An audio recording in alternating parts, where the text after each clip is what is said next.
Olá a todos! Vamos inaugurar essa playlist de pré-cálculo com ênfase nos estudos das funções.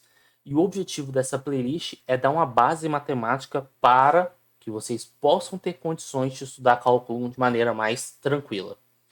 Então, o primeiro conceito que nós vamos estudar são as funções.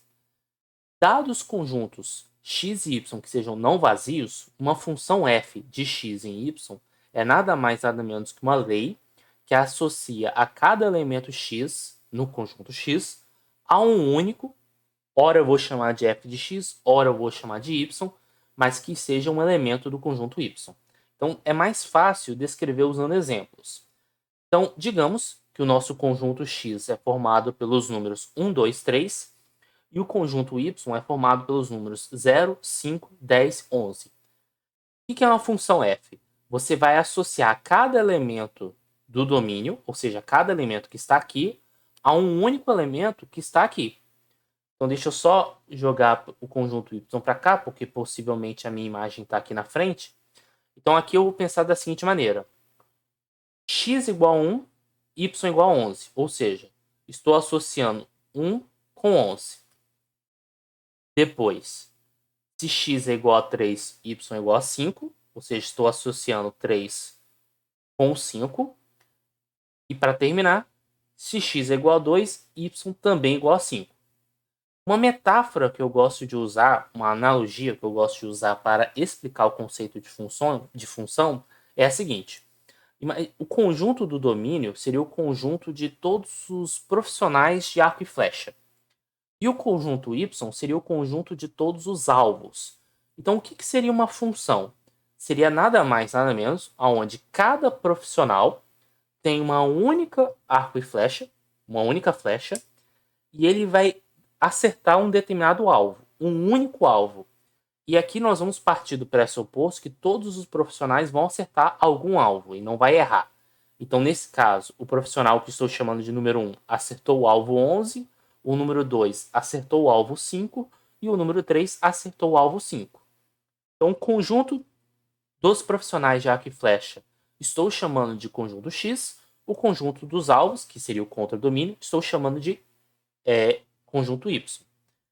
Agora, o que vem a ser o gráfico de uma função? O gráfico de uma função é nada mais, nada menos que você criar um registro de quem foi o profissional e qual foi o alvo acertado. Em outras palavras, como é que nós vamos descrever o gráfico dessa função, que é uma forma de descrever a função? O gráfico de f, no nosso exemplo, seria o par 1, ou seja, x igual a 1, e f de x igual a 11. Além disso, nós também temos o par 2, 5, par 2, 5, e por último, o par 3, 5. Note que o conjunto gráfico de f ele está contido no que nós estamos chamando de produto cartesiano.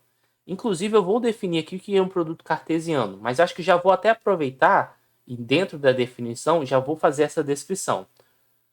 Observe que o nosso produto cartesiano, ou seja, esse x cartesiano y, para o nosso exemplo acima, seria nada mais nada menos que o conjunto de todos os possíveis pares aonde os pares devem ser ordenados, o primeiro elemento tem que ser o elemento do domínio e o segundo elemento tem que ser o elemento do contradomínio. Agora, geralmente, quando nós estudamos funções, pensando a nível de pré-cálculo, nós estamos pensando em funções reais, ou seja, aonde tanto o conjunto x quanto o conjunto y ou são conjuntos de números reais ou subconjuntos. Então, já para definir o que é um produto cartesiano, e aí eu já vou emendar na definição de um plano cartesiano, o produto cartesiano R2 é nada mais nada menos que o conjunto dos pares ordenados, ou seja, a ordem vai importar x, y. Como nós vamos visualizar no plano cartesiano? Digamos que eu queira representar o par 1, 2. Então, o que eu vou fazer? Se eu quero representar o par 1, 2, o primeiro número que está relacionado ao x vai representar o deslocamento na horizontal e o y vai representar o deslocamento na vertical. Então, a partir desse ponto aqui, que é o ponto de encontro dos eixos, que eu vou chamar de origem, o que eu vou fazer? Como o nosso x é igual a 1, eu darei um passo para a direita, e como o y é igual a 2, eu darei 2 passos para cima. Então, esse primeiro ponto aqui representa o par 1, 2. Digamos que eu agora deseja representar o par 2 menos 1. O que significa esse par 2 menos 1? Então, a partir da origem, eu dou 2 passos para a direita.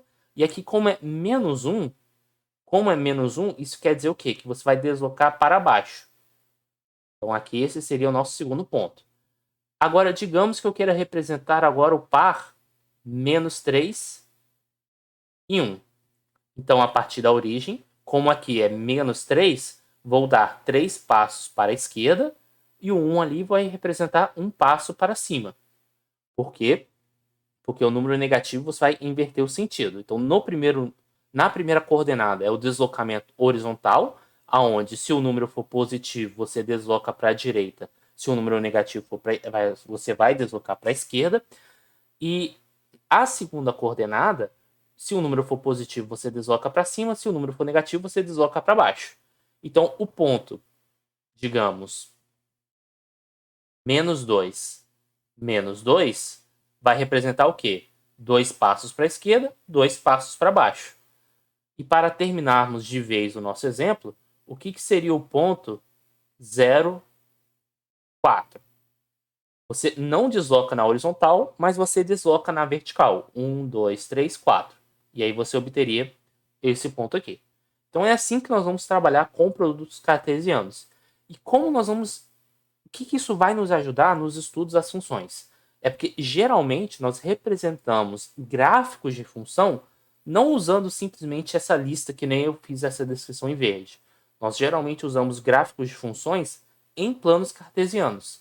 Então, por exemplo, no nosso exemplo, se a gente quiser representar o gráfico da nossa função, o que seria o gráfico da nossa função? É nada mais, nada menos que colecionar esses pares. Então, nesse caso, 11, ou seja, um passo para a direita e 11 passos para cima. Digamos que o nosso 11 está por aqui, só para...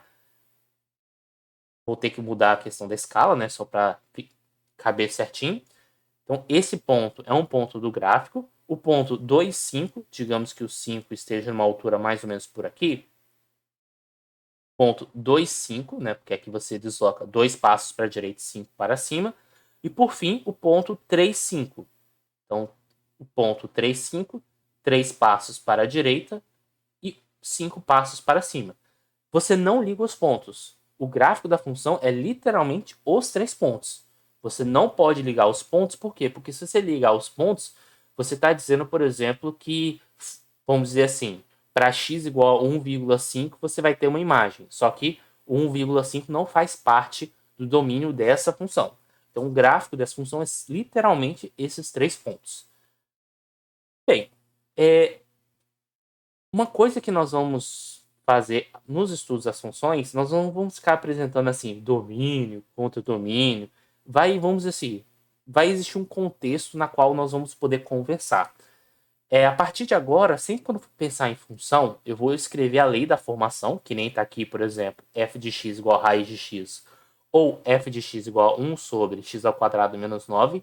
Só que a ideia é a seguinte: subtende-se sempre que o contradomínio da função, ou seja, aquele conjunto y, o conjunto dos alvos, sempre será o conjunto dos números reais.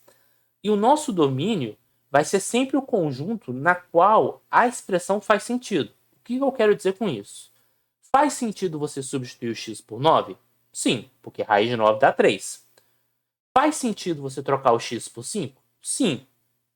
Raiz de 5 vai dar um número quebrado, mas faz sentido. Faz sentido você trocar o x por 3,7? Sim. Raiz de 3,7 existe. X igual a 0? Existe. X igual a menos 1? Não existe, porque não existe raiz quadrada de número negativo. Então aqui, se f de x é igual a raiz de x, subtende-se que o domínio da nossa função f é nada mais, nada menos que o conjunto de todos os x, tal que x maior ou igual que zero. Pode até colocar conjunto de todos os x que são números reais, de tal modo que x seja maior ou igual a zero. Então, se nós desejamos calcular, por exemplo, determinar o domínio dessa função, usando esse linguajar, ou seja, o maior conjunto possível na qual essa expressão faz sentido, o que eu tenho que olhar primeiramente? Para quais valores de x o denominador se anula, ou seja, para quais valores de x, x ao quadrado menos 9 é igual a zero. Então, você pode, por exemplo, passar o 9 para o outro lado, né? Somando 9 dos dois lados. Observe que isso aqui vai implicar que x vai ser igual a menos 3 ou x igual a 3. X igual a 3. Então, nesse caso aqui, o domínio da nossa função f vai ser o conjunto de todos os x número real, tal que x não pode ser nem menos 3 e x não pode ser 3. E por último, para terminarmos, vamos resolver este exemplo aqui. Vamos determinar qual vai ser o domínio dessa função. Para isso, observe que é uma mistura dos dois exemplos anteriores. Você não pode ter nem denominador zero e você não pode ter, dentro da raiz quadrada, um número negativo. Ou seja, se fôssemos traduzir isso de maneira condensada, o número que está dentro da raiz quadrada, ou seja, o 1 menos x ao quadrado, tem que ser um número estritamente maior do que zero. Só que note que 1 menos x ao quadrado, eu posso usar aquela propriedade de produtos notáveis. Como assim? Vou até colocar aqui num rascunho. E é muito importante memorizar essa relação, que a ao quadrado menos b ao quadrado é a mesma coisa que a menos b multiplicado por a mais b. Nesse caso especificamente, o nosso a é igual a 1, porque 1 é igual a 1 ao quadrado, e o nosso b é o x. Ou seja, isso é exatamente igual a 1 menos x multiplicado por 1 mais x. E eu quero que esse número seja estritamente maior do que zero. Bem, o que eu vou fazer?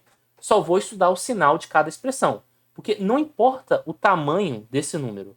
Só importa, para determinar se é positivo ou negativo, se essas parcelas são positivas ou negativas.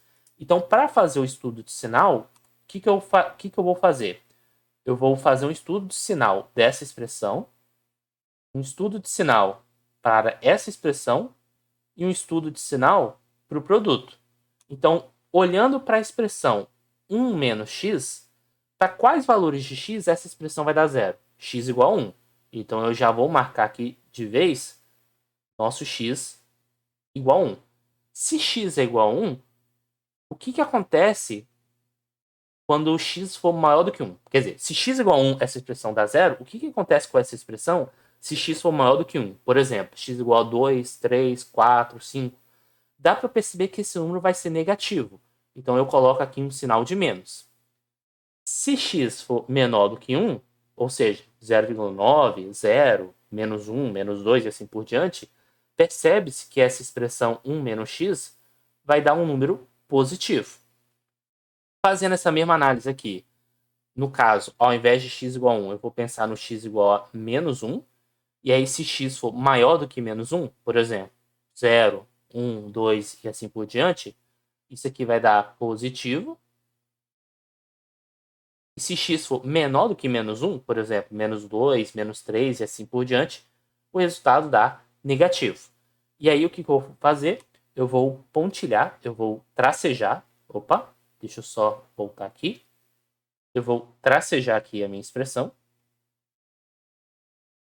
Dessa maneira. Irei marcar menos 1 aqui. Vou marcar 1 aqui. E aí eu vou fazer o jogo de sinais. Quando x for menor do que menos 1, a primeira parcela, deixa eu só colocar aqui que isso aqui é 1 mais x. A primeira parcela é positivo, mas a segunda parcela é negativa. Então, negativo vezes positivo, o resultado final é negativo. Entre menos 1 e 1, ambas as parcelas são positivas. Positivo com positivo, positivo. Maior do que 1, uma parcela é negativa, a outra é positiva. Menos com mais, menos. Como eu estou interessado que o produto seja estritamente maior do que 0, então eu não quero nem que o x seja igual a menos 1 e nem que x seja igual a 1. Porém, eu quero que esteja no intervalo de menos 1 a 1, aonde o produto dá positivo. Portanto, o domínio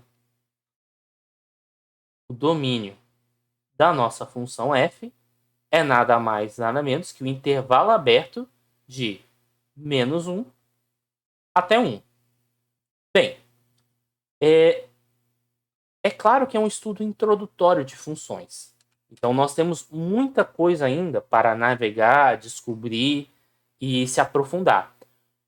Qual é o nosso próximo passo? Nós vamos estudar os modelos, os principais exemplos de funções. Então, nós vamos ter a função afim, função quadrática, trigonométrica, exponencial e assim por diante. Então, nós vamos estudar os modelos de funções, cada modelo de função, de maneira, vamos dizer assim, separada, com calma. Inclusive, se vocês tiverem dúvidas, questionamentos, curiosidades, reclamações, ou algo que envolva 144 caracteres, na qual vocês queiram compartilhar nos comentários ou no meu Instagram, sintam-se à vontade, que eu, na medida do possível, vou atendê-los.